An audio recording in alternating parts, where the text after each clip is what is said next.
Okay, so this concept is about the political and economic development in India in between 1947 and 1967. That is the first 20 years. Uh, During this period, the strategy of political democracy and economic development was many factors, four different factors, and the first of which is political consensus. During this time, there was a political consensus that the industrialization means development, and national interest is people's interest. So this is the first factor, that is the political consensus. Number two is Bombay Plan of 1944. Number three is New Industrial Policy Resolution of 1948. And then finally, there is Nehru Mahalobis strategy. And this strategy talks about the state has to take the responsibility of infrastructure or the heavy investment in heavy industries. So these four are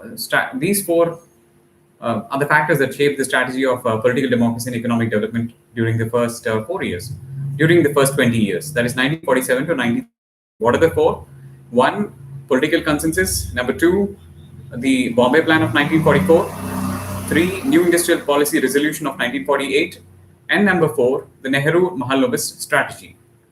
Next, moving on, we observe a distinct contrast between the experience of democracy that was carried out, because before the independent India that we have at 1947, all through the anti-colonial struggle, and even during the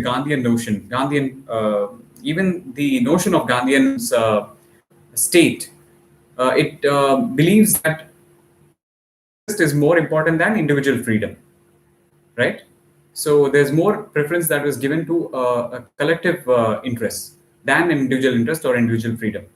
However, the national leadership at that time in 1947, they gave more preference to the individual interest. So they've established a democratic republic that secures us justice, liberty, equality, and fraternity. And they also gave us universal adult franchise. Although at that time we did not have a proper consciousness, or democratic consciousness was not there, and ours was predominantly an agrarian society. And next, during this phase of 1947 to 19, this a role of a mediator between the political democracy and economic democracy. This is because the market mechanism usually has the market in general. There's no market mechanism because we were not capitalists at that time. So the market is in general based on an exclusionary principle, because it excludes all the poor people from the economic sphere. It is at this point that the state has to step in and has to ensure that everyone reaps the benefits of the economic development. And therefore, it plays the role of a mediator. I'm repeating it. The state plays the role of a mediator between the political democracy and economic democracy. That's point number three. Point number four. So before independence, that is during the colonial time period, our market was predominantly open market. It's open market. It's unregulated market. And this, what the nationalists have done at the time of independence, is that limited the degree of openness. So this they have done by closing the market, and so this is an important point, right? So throughout 1947 to 1967, ours was a closed market. Why it is done? The main objectives of this strategy is that, one, we have to catch up with the industrial world of the West. Number two, we have to improve. This was done in order to improve the living conditions of everyone in general.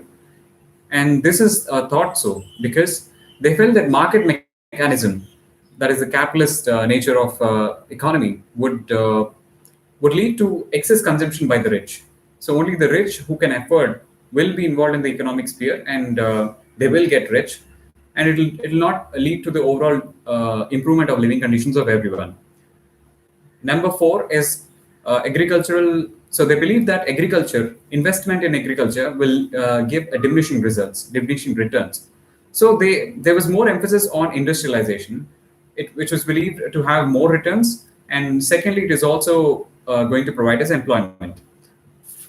So these are the five objectives that we had in mind, and for between further development. between 1947 to 1967. One, to catch up with the industrial world, to improve the living conditions, ensure there's no market mechanism because it leads to excess consumption of the rich. Four, not much investment in agriculture because there's diminishing returns over there. Five, major investment in industrialization because there is more returns and also there's employment associated with it. Next, what was done in order to achieve these objectives? Number one, state had major role in public investment. Number two, industrialization was done based on import substitution.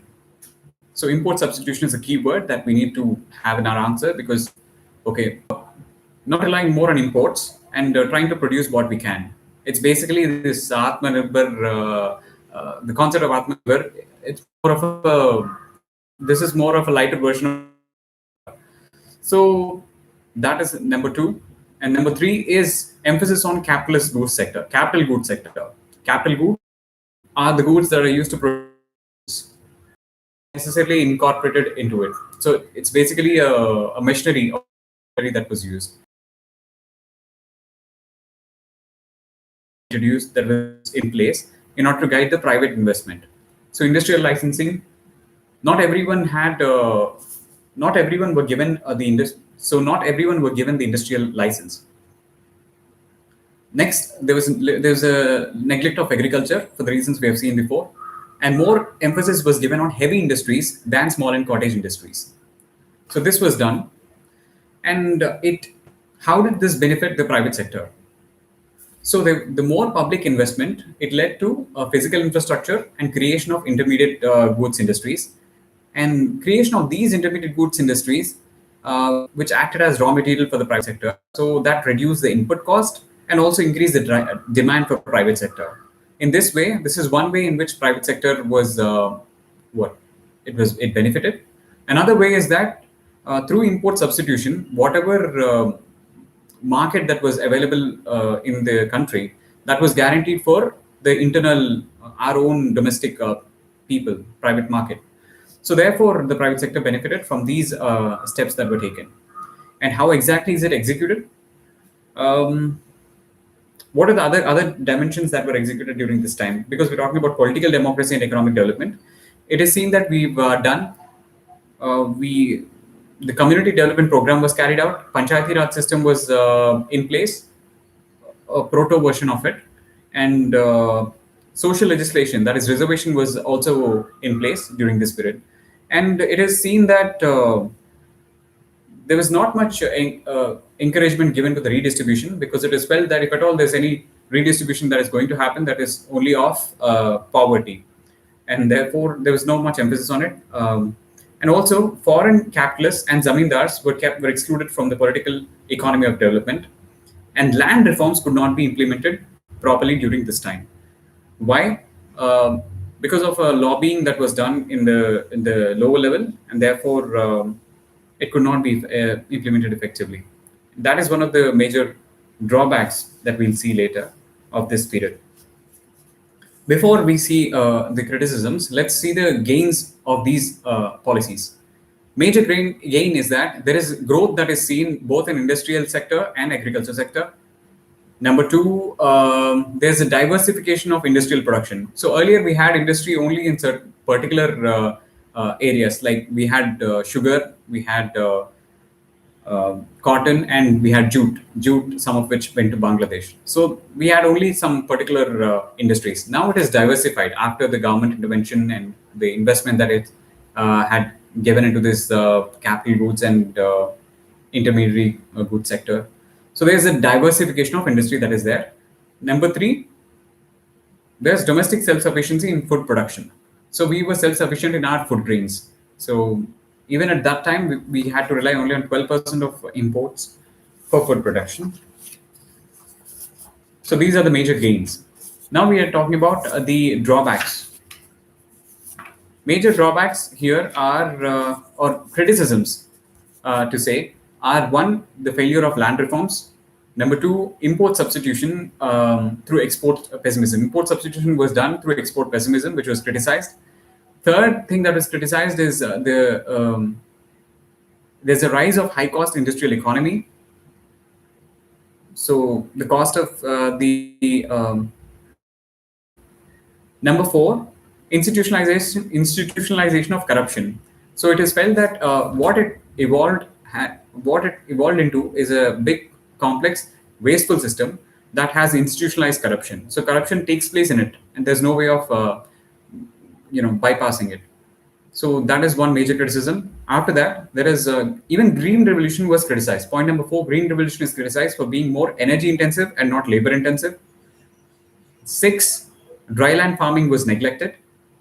Seven, dominant coalition was securing most of the benefits of the welfare policies, like such as subsidies and all. So, which dominant coalition is this? It is the dominant coalition of proprietary class, and this comprised of industrialist capital class and landowning class, and also there's bureaucracy. So, all these three combined and form this proprietary class, and or in other words, in other terms, dominant coalition, and that was getting all the benefits, securing all the major benefits of the welfarist policies such as subsidies. Point number eight, criticism, is that urban-rural divide got accentuated. Here he uses a term that is Bharat India, so to indicate the divide that was being increased during this time, and the government was being turned into a hospital for sick units. Since nationalization is being carried out, and just for the welfare of the workers, the government was taking over the ownership of all the sick units which are not performing very well. And professional or so the intellectual capital or the professionals who were involved in this policy making, they were actually being the major beneficiaries of this institutionalized corruption. So these are the major criticisms, the 10 points that we saw for this particular period. Number one, failure of land reforms. Number two, import substitution was done through export pessimism. Number three, there's a rise of high cost industrial economy. Number four, institutional wasteful complex system. Number four, agricultural revolution was criticized. Green revolution was criticized because for being energy intensive and not. And number six is dryland farming was neglected. Number seven, dominant coalition was securing most of the benefits of the welfarist policy. Number eight, urban-rural divide got accentuated, that is increased. And number nine is that government was turning into sick units because of nationalization. Number 10 is that professionals or the intellectual capital were getting most of the getting most of the benefits out of the institutionalized corruption.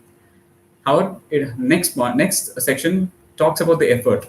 So, despite the criticism, it is to be acknowledged that the government did put in a lot of effort during this period in order to reconcile the economic policies with the then political developments. And so welfarist policies were in place, and along with that, a socialist pattern was envisioned in order to eradicate poverty and for equitable distribution of resources. So, it can be said that this particular period between 1947 to 1967, the political democracy or the economic development, it was heavily influenced by the post-war Western liberal modernization or the political development theory. So there's a key word: Western liberal modernization or political development theory. So this had a huge influence on the policy making then. And this is based on the premise that modernization will reduce the linguistic diversity. Secularism will do away with the religious identities. Number three, affirmative actions, that is reservation kind of policies, will wither away the caste, will make the caste wither away, or will reduce the concept of caste. And welfarist policies, and therefore welfarist policies were put forward as a way of homogenizing agenda of the national building. Right. So welfarist policies were therefore used in order to achieve the homogenizing agenda of the nation building. Right. So overall, during this period of 1947 to 1967, it is felt that ideal of social democracy, welfarist state, and a non-capitalist path to development was achievable. So this is what is given in this section. Now you may read this section again in order to understand it better, or watch this video again.